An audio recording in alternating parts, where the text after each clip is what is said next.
Assalamualaikum warahmatullahi wabarakatuh. Alhamdulillah. Alhamdulillahilladzi an'amana bi ni'matil iman wal islam. Asyhadu an la ilaha illallah wahdahu la syarikalah. Wa asyhadu anna Muhammadan abduhu wa rasuluhu la nabiyya ba'da. Allahumma shalli ala Muhammad wa ala alihi wa ashabihi ajmain amma ba'd. Qala Allah ta'ala fi kitabillah. A'udzu billahi minasyaitonir rajim. Bismillahirrahmanirrahim. La in zakartum la azidannakum wa la in kafartum inna azabi lasadid.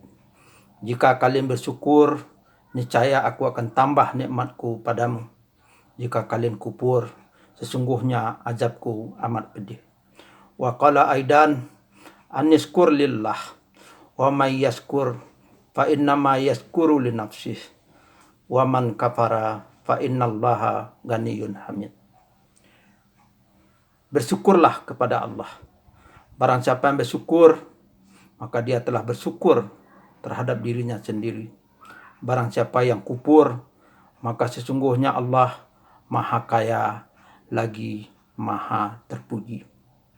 Kaum muslimin yang berbahagia, ceramah kita hari ini adalah berkaitan dengan puasa dan syukur. Kaum muslimin, kata syukur yang terdiri dari kata sin, kaf, dan ra diulang di dalam Al-Quran sebanyak 75 kali. Dan dalam artian yang berarti bala musibah diulang juga sebanyak 75 kali. Kata sakara bermakna membuka, menampakkan, menyingkapkan, dan menunjukkan. Dia lawan dari kata kafara yang berarti menutup dan menyembunyikan. Karena itu orang kafir itu adalah orang yang menutup dan menyembunyikan nikmat Allah dan kebenaran Allah Subhanahu wa ta'ala. Dalam Makasirul Lughah dikatakan ada 4 arti dari kata syakara. Yang pertama adalah pujian karena orang yang memperoleh kebaikan dari Allah. Yang kedua bermakna penuh atau lebat atau subur. Yang keempat, sikap manusia yang ridho dan puas atas nikmat Allah. Dan terakhir, syukur adalah tergambar bahwa setiap yang merasa puas dan merasa senang terhadap semua yang diberikan oleh Allah kepadanya, baik itu sedikit atau banyak, yang membuat dia menjadi lebat, subur, mengingat arti daripada syukur juga berarti adalah subur. Raghib Al-Asfahani dalam mufradatnya berpendapat bahwa kata syukur juga berarti sebagai upaya untuk menampakkan nikmat-nikmat Allah ke permukaan, sebagaimana firman Allah, wa amma bi ni'mati rabbika fahadis. Maka dengan nikmat Tuhan yang diberikan kepada engkau, maka engkau harus beritahu atau ceritakan agar orang lain bisa mensyukurinya sebagaimana kamu bersyukur. Karenanya makna syakara adalah bersyukur, menampakkan nikmat Allah, sebaliknya adalah kafara, menutup nikmat Allah.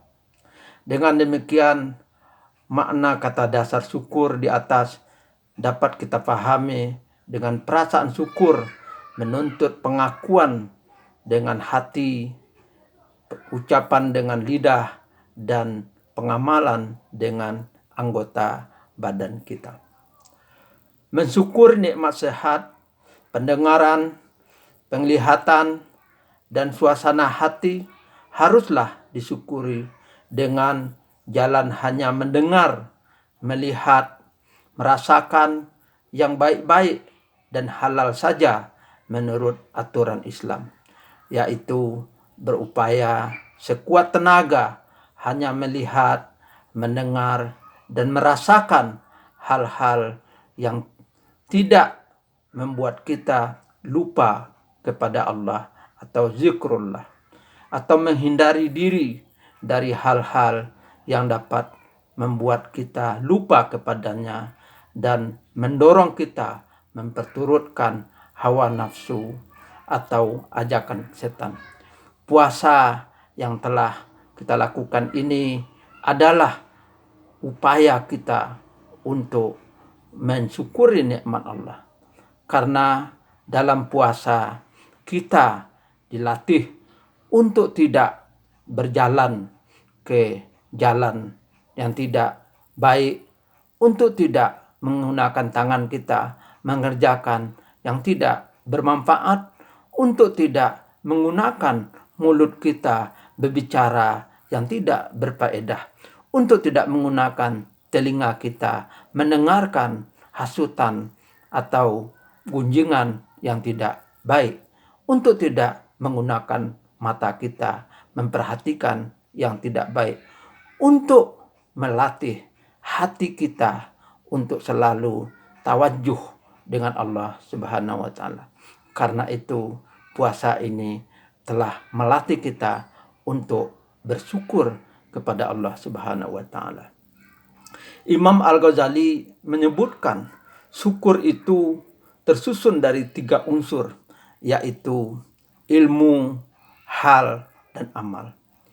Ilmunya ialah dengan menyadari bahwa nikmat yang diberikan oleh Allah kepada kita itu hanya semata-mata dari Allah.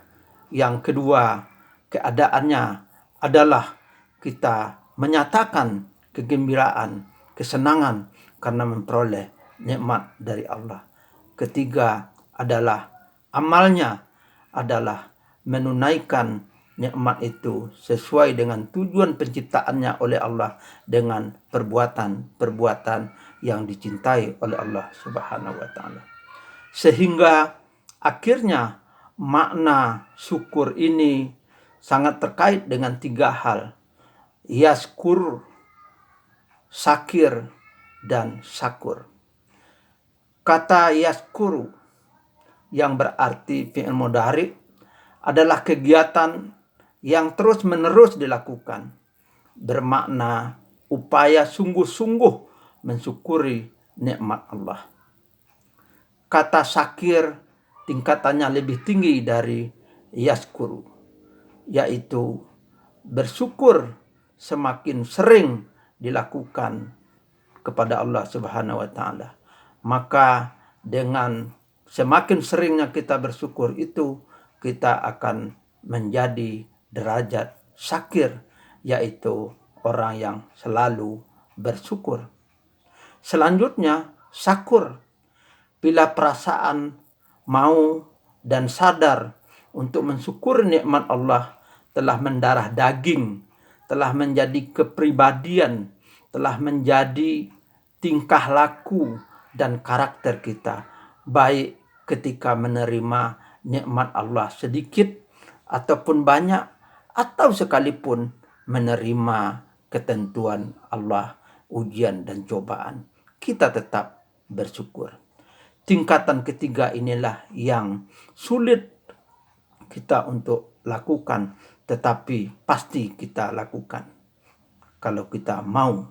Karena itulah Allah katakan, wa qalilum min ibadiyas sakur, dan sedikit di antara hamba-hambaku yang sakur, yaitu yang berkepribadian bersyukur, yang berkarakter bersyukur, yang sudah menjadi darah daging dalam dirinya bersyukur. Kenapa kaum muslimin kita pantas bersyukur dan perlu bersyukur kepada Allah Subhanahu wa taala? Coba kita bayangkan, telah berapa banyak nikmat yang kita telah terima dari Allah Subhanahu wa taala. Itu gratis. Kita ambil contoh saja, udara yang kita hirup ini diberikan oleh Allah kepada kita gratis. 1 menit kaum muslimin kita bernapas itu 16 kali. 1 jam 960 kali. Sehari sama dengan 23.040 kali kita bernapas. Semenit kita bernapas itu kita memerlukan 7 sampai 8 liter udara sehari. Itu kalau kita bernapas dalam kondisi normal. Sehari itu kita membutuhkan 11.500 dari udara setiap harinya. 20% dari udara yang kita hirup setiap hari itu adalah oksigen, yaitu 2.200 liter sehari. Sedangkan 80%-nya adalah nitrogen, yang berarti kita memerlukan 8.800 liter nitrogen setiap hari. Kalau saja 1 liter oksigen itu di apotek 40.000, berarti untuk oksigen saja kita mengeluarkan uang 88 juta setiap hari. Sedangkan kalau nitrogen katakanlah 15.000 saja 1 liter, maka berarti kita mengeluarkan 1.320.000 rupiah setiap harinya. Dan kalau semuanya dari oksigen dan nitrogen itu setiap hari kita mengeluarkan 1.408 juta rupiah setiap hari kita menghirup udara Allah ini. Tetapi Allah tidak menuntut kita untuk membayarnya. Allah tidak minta tagih setiap hari kepada kita. Sehari saja kita sudah segitu memerlukan. Bagaimana sebulan? Bagaimana setahun? Bagaimana seumur hidup yang kita sudah punya ini? Sudah berapa utang kita kepada Allah dari segi udara saja yang diberikan oleh Allah kepada kita. Maka benarlah kata Allah, fabi ayyi ala rabbikuma tukadziban. Nikmat Tuhan yang mana lagi yang kamu lupakan? Karena itu juga kata Allah, wa in ta'uddu ni'matallah la tuhsuha innal insana lazalum munkafar. Sesungguhnya jika kalian menghitung-hitung nikmat Allah, maka kalian tidak akan mampu menghitungnya. Tetapi sesungguhnya manusia itu banyak yang zalim dan kufur kepada Allah Subhanahu wa taala. Nauzubillah, summa nauzubillah. Kaum muslimin, air, buah-buahan, tanaman, ikan, minyak, emas, tembaga, nikel dan lain sebagainya yang kita ambil dari bumi Allah ini tidak pernah kita bayar kepada Allah Subhanahu wa taala. Kalau itu kita beli beras, air, sayuran, buahan, ikan, BBM, emas, besi dan lain sebagainya, bukan kita beli kepada Allah kaum muslimin, tapi kita beli kepada sesama dalam hukum dan urusan muamalah. Apakah pantas kita kufur? Apakah pantas kita tidak beriman? Apakah pantas kita sombong, zalim kepada Allah? Sangatlah tidak pantas bagi orang yang berakal. Karena itulah kata Allah, sejelek-jelek manusia adalah orang yang tidak bisa menggunakan akalnya untuk berpikir. Kaum muslimin, marilah momen Ramadan ini kita gunakan semaksimal mungkin untuk melatih diri kita menjadi orang-orang yang bersyukur, agar nanti naik kelas kita menjadi kelas syakur, yaitu orang yang selalu telah menjadi darah dagingnya, telah menjadi kepribadiannya, telah menjadi karakternya bersyukur kepada Allah Subhanahu wa taala. Tidak hanya bersyukur ketika dia diberi nikmat saja dan diberi cobaan, ujian, dia tidak bersyukur. Bukan itu yang diharapkan. Karena itulah mari juga suasana puasa di tengah corona ini yang penuh ujian dan cobaan ini, kita tingkatkan syukur kita supaya nanti setelah Ramadan nanti kita menjadi orang-orang yang syakur. Sekian, wabillahi taufiq wa hidayah. Wassalamualaikum warahmatullahi wabarakatuh.